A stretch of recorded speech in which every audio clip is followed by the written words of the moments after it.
Hello friends, welcome to the Chitra science hub. आज हम different bond parameters को discuss करेंगे। तो हमारा कोवलेंट बॉन्ड है, उसे हम डिफरेंट बॉन्ड पैरामीटर्स के बेसिस पे कैरेक्टराइज कर सकते हैं। वो बॉन्ड पैरामीटर्स क्या हैं? हमारे बॉन्ड लेंथ है, जैसे बॉन्ड एंगल है, बॉन्ड ऑर्डर है, बॉन्ड एनर्जी है। ये सब के सब क्या हैं? हमारे बॉन्ड पैरामीटर्स हैं। तो किसी भी कोवलेंट बॉन्ड को हम इनकी हेल्प से कैरेक्टराइज कर सकते हैं कि कोवलेंट बॉन्ड हमारा किस तरह का है, कितने स्ट्रेंथ का है। तो इन बॉन्ड पैरामीटर्स के बेसिस पे हम उसे कैरेक्टराइज कर सकते हैं। इन बॉन्ड पैरामीटर्स की हेल्प से हम उसकी स्ट्रेंथ पता कर सकते हैं, उसकी आपकी स्टेबिलिटी पता कर सकते हैं। तो हम आज की इस वीडियो में हम इन बॉन्ड पैरामीटर्स को स्टडी करेंगे। जो फर्स्ट है हमारा, वो बॉन्ड ऑर्डर है। बॉन्ड ऑर्डर क्या है? Bond order predict the number of covalent bond. Bond order क्या बताता है कि हमारे मॉलिक्यूल के अंदर कितने कोवलेंट बॉन्ड हैं। यदि बॉन्ड ऑर्डर 1 है तो हमारा सिंगल बॉन्ड है। यदि बॉन्ड ऑर्डर हमारा 2 है तो इट मीन मॉलिक्यूल के बीच में डबल बॉन्ड है। और यदि बॉन्ड ऑर्डर हमारा 3 है तो इट मीन मॉलिक्यूल के बीच में हमारा ट्रिपल बॉन्ड है। अभी जैसे कि ये फिगर में दिखाई दे रहा है, यहाँ जो है F और F के बीच में सिंगल बॉन्ड है तो बॉन्ड ऑर्डर 1, यहाँ ऑक्सीजन और ऑक्सीजन के बीच में डबल बॉन्ड है तो बॉन्ड ऑर्डर 2, यहाँ नाइट्रोजन और नाइट्रोजन के बीच में ट्रिपल बॉन्ड है तो इट मीन उसका बॉन्ड ऑर्डर हो गया हमारा 3। अब मॉलिक्यूलर ऑर्बिटल थ्योरी में हम बॉन्ड ऑर्डर को कैसे कैलकुलेट करते हैं? बॉन्ड ऑर्डर कैलकुलेट करने का फॉर्मूला है bond order is equal to half total number of bonding electrons minus total number of anti bonding electrons. Bonding electrons में से टोटल एंटी बॉन्डिंग इलेक्ट्रॉन्स को मिला के उसमें से घटा के हम उसका हाफ कर देते हैं। ये हमारा बॉन्ड ऑर्डर है। मॉलिक्यूलर ऑर्बिटल थ्योरी के बेसिस पे हम बॉन्ड ऑर्डर इस तरह से कैलकुलेट करते हैं। अब सेकंड बॉन्ड पैरामीटर है हमारा बॉन्ड लेंथ। बॉन्ड लेंथ क्या है? It is a internuclear distance between two covalently bonded atoms. दो कोवलेंटली बॉन्डेड एटम के बीच का इंटरन्यूक्लियर डिस्टेंस हमारा बॉन्ड लेंथ है। It is actually the average distance between the centres of nuclei of two bonded atoms where attractive and repulsive forces just balance each other. ये क्या है? हमारा average distance है दो बॉन्डेड एटम के nuclei के बीच का। ये हमारा एवरेज डिस्टेंस है। बॉन्ड लेंथ को हम आंगस्ट्रॉम में या पिकोमीटर में कैलकुलेट करते हैं।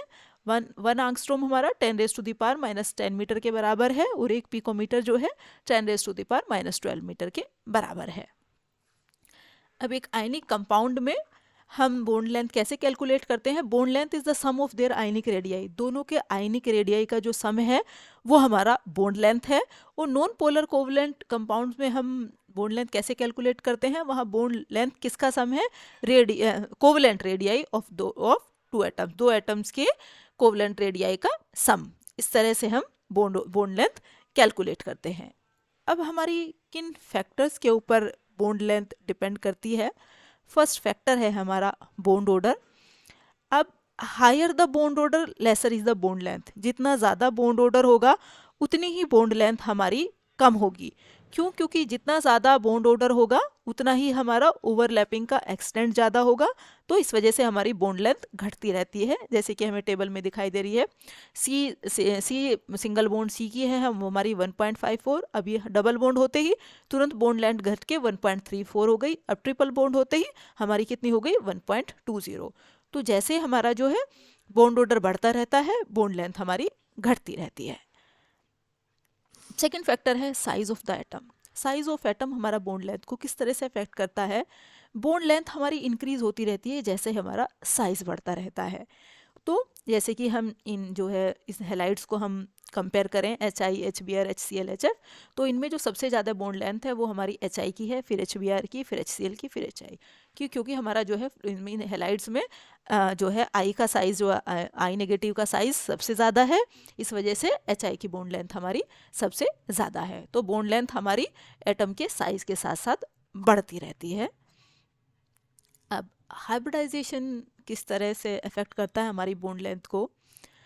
जो हमारा s ऑर्बिटल होता है वो न्यूक्लियस के पास होता है as compare to p orbital. तो वो बॉन्ड हमारा जिसके अंदर s करेक्टर ज़्यादा होता है वो हमारा न्यूक्लियस के पास है, और इस वजह से उसकी जो है बॉन्ड लेंथ हमारी छोटी होगी। तो वो बॉन्ड जिसके अंदर ज़्यादा एस करेक्टर हैं, जैसे हम इन तीनों को कंपेयर करने लगे sp3 sp2 sp, तो इसमें सबसे ज़्यादा एस करेक्टर sp के अंदर है, क्योंकि यहाँ ये एस और पी 1:3 रेशो में कंबाइन हुए, यहाँ 1:2 और यहाँ 1:1। तो हमारा sp के अंदर सबसे ज़्यादा एस करेक्टर है, तो इस वजह से सबसे छोटी बॉन्ड लेंथ जो है हमारी sp की है। तो जैसे जैसे एस करेक्टर बढ़ता रहता है, बॉन्ड लेंथ जो है हमारी वो घटती रहती है। अब तीसरा फैक्टर है polarity of the bond. Polarity of the bond bond length को कैसे अफेक्ट करती है? Bond length in polar molecule is usually smaller than the non polar molecules. Polar molecule में जो बॉन्ड लेंथ होती है वो यूजुअली छोटी होती है as compare to non polar molecule. A bond formed with more electronegative atom will be shorter than with less electronegative atom. हमारा ज़्यादा इलेक्ट्रोनेगेटिव एटम का जो बॉन्ड बनता है वो छोटा होता है as compare to less electronegative atom. जैसे कि ये हमें टेबल में दिखाई दे रहा है, यहाँ हमारा 3 बॉन्ड है CO, CS और CN। यहाँ हमारी ऑक्सीजन की इलेक्ट्रोनेगेटिविटी सबसे ज़्यादा है, इसलिए जो है सबसे छोटी बॉन्ड लेंथ है वो हमारी CO बॉन्ड की है। अब सेकंड बॉन्ड पैरामीटर क्या है हमारा? Bond length. बॉन्ड लेंथ क्या है? Bond length can be defined as the angle formed between two covalently bonds that originate from the same atom. Bond angle क्या है? बॉन्ड एंगल क्या है? दो कोवलेंट बॉन्ड के बीच का एंगल है जो एक ही एटम से ओरिजिनेट हो रहे हैं। मीन्स वो दोनों कोवलेंट बॉन्ड एक ही एटम से ओरिजिनेट हो रहे हैं। जैसे यहाँ ये 2 बॉन्ड है OH OH, दोनों ऑक्सीजन से ओरिजिनेट हो रहे हैं, तो इन दोनों के बीच का ये जो एंगल है इसे हमने बॉन्ड एंगल कहा। ये हमने वाटर का एग्जाम्पल लिया हुआ है। वाटर का जो बॉन्ड एंगल होता है वो होता है 104.5 डिग्री। अब क्या फैक्टर्स हैं जो बॉन्ड एंगल को अफेक्ट करेंगे? First, type of hybridisation. Bond angle increases with increase in s character. जैसे एस करेक्टर बढ़ता है बॉन्ड एंगल भी हमारा बढ़ता रहता है। इस वजह से हमारा sp3 के अंदर हमारा बॉन्ड एंगल 109 डिग्री 28 सेकंड है, sp2 के अंदर 120 है और sp के अंदर 180 डिग्री है। चूँकि sp के अंदर सबसे ज़्यादा एस करेक्टर है, इस वजह से सबसे ज़्यादा बॉन्ड एंगल हमारा sp के केस में है। अब सेकंड फैक्टर है presence of lone pair. Lone pair के होने से बॉन्ड एंगल पे क्या फ़र्क पड़ता है? Due to the presence of lone pair on the central atom in addition to bonded pair, bond angle decreases. Lone pair होने की वजह से सेंट्रल एटम पे यदि लोन पेयर है तो बॉन्ड एंगल घट जाता है। क्यों घट जाता है? This is because of repulsion between the lone pair and bond pair. Bond pair और लोन पेयर के बीच में रिपल्शन होता है, इस वजह से हमारा बॉन्ड एंगल जो है घट जाता है। अब यदि हम वाटर मॉलिक्यूल की बात करने लगे तो इसके पास 2 लोन पेयर के इलेक्ट्रॉन है और दोनों एक दूसरे को रिपेल करते हैं। और ये हमें पता है कि जो सबसे ज़्यादा रिपल्शन होता है वो लोन पेयर का होता है, उसके बाद लोन पेयर बॉन्ड पेयर, और सबसे लीस्ट रिपल्शन होता है बॉन्ड पेयर के बीच में। अब यहाँ जो रिपल्शन है वो लोन पेयर के बीच में है। दोनों लोन पेयर एक दूसरे को रिपेल करेंगे तो बॉन्ड हमारा श्रिंक हो जाएगा, ये इसे इधर रिपेल करेगा, ये इसे इधर रिपेल करेगा, तो बॉन्ड एंगल हमारा घट के जो हमारा टेट्राहेड्रल का एंगल था 109 डिग्री 28 सेकेंड, वो घट के हमारा 104 डिग्री का रह गया हमारा। तो क्यों हुआ ये? हमारा लोन पेयर के रिपल्शन की वजह से। तो हमारा जितने लोन पेयर की वजह से हमारा क्या है? बॉन्ड एंगल घटता रहता है। अब थर्ड फैक्टर है इलेक्ट्रोनेगेटिविटी।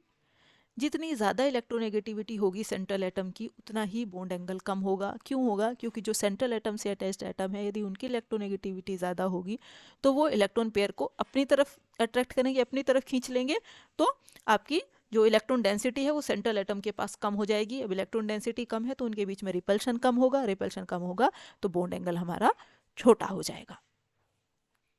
अब तीसरा जो बॉन्ड पैरामीटर है चौथा जो हमारा बॉन्ड पैरामीटर है ये है बॉन्ड एनर्जी। बॉन्ड एनर्जी क्या है? बॉन्ड एनर्जी कह लें या बॉन्ड एंथैल्पी कह लें, ये क्या है? ये हमारे बॉन्ड की, केमिकल बॉन्ड की स्ट्रेंथ का मेज़र है कि कितनी स्ट्रेंथ है हमारी केमिकल बॉन्ड की। और इसे हम कैसे डिफाइन करेंगे कि किसी भी स्पेसिफिक टाइप के केमिकल बॉन्ड्स को तोड़ने के लिए जितनी एनर्जी, 1 मोल केमिकल कंपाउंड के स्पेसिफिक टाइप के बॉन्ड को तोड़ने के लिए जितनी एनर्जी की रिक्वायरमेंट है उसे हमने कहा बॉन्ड एनर्जी या बॉन्ड एंथैल्पी। जैसे कि मैं फिगर में दिखाई दे रहा है, जैसे हमारे कंपाउंड ने हीट एनर्जी ली और ये हमारे बॉन्ड्स जो है ब्रेक हो गए, तो वो एनर्जी जो एक स्पेसिफिक टाइप के बॉन्ड को तोड़ने के लिए हमें रिक्वायरमेंट है उसे हमने कहा बॉन्ड एनर्जी।